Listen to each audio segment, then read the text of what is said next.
वहीं बिहार के बेगूसराय में गृह मंत्री अमित शाह ने केंद्रीय मंत्री और भाजपा प्रत्याशी गिरिराज सिंह की जोरदार सराहना की और कहा कि लखपति दीदी बनाने के पीएम मोदी के सपने को गिरिराज सिंह ने सरजमी पर उतारा है।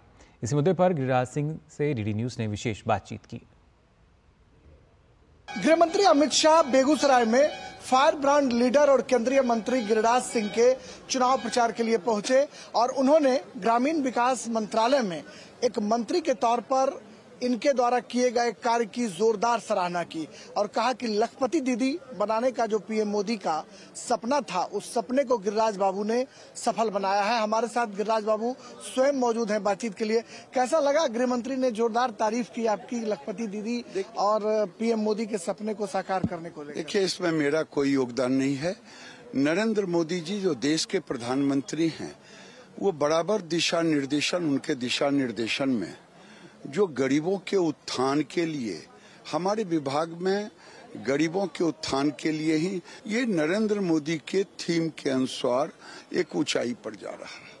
और आपके प्रचार के लिए यहाँ पर आए, उन्होंने लाल झंडे को ललकारा भी और कहा कि तमाम देश भर में लाल झंडा खारिज हो चुका है।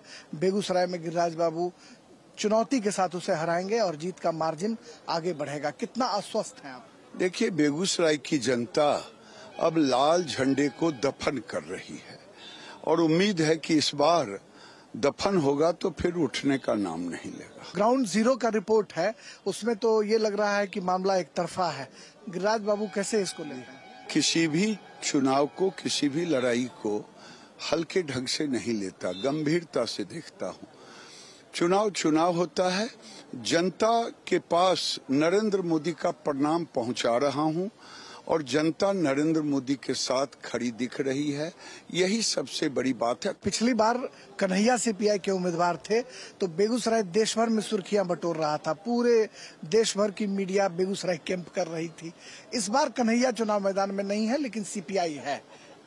पीछे भी चुनाव सीपीआई लड़ रही थी। ये टुकड़े टुकड़े गैंग की एक पार्टी है, उसमें टुकड़े टुकड़े गैंग का कैप्टन लड़ रहा था। अब वो कैप्टन छोड़ के भाग चुका है। केंद्रीय मंत्री गिरिराज सिंह, जिन्होंने कन्हैया का नाम तो नहीं लिया, लेकिन कहा कि जो कैप्टन यहाँ पिछली बार लड़ रहे थे, वो ऐसे जहाज पर बैठ चुके हैं जो डूबने वाला है और सीपीआई से कांग्रेस का उनका सफर कहीं न कहीं समुद्र में उन्हें ले जाएगा। कैमरामैन ललित के साथ बेगूसराय से मैं राजेश राज, डीडी न्यूज के लिए। वहीं उत्तर प्रदेश के संभल लोकसभा क्षेत्र में संभल लोकसभा सीट से इंडिया गठबंधन के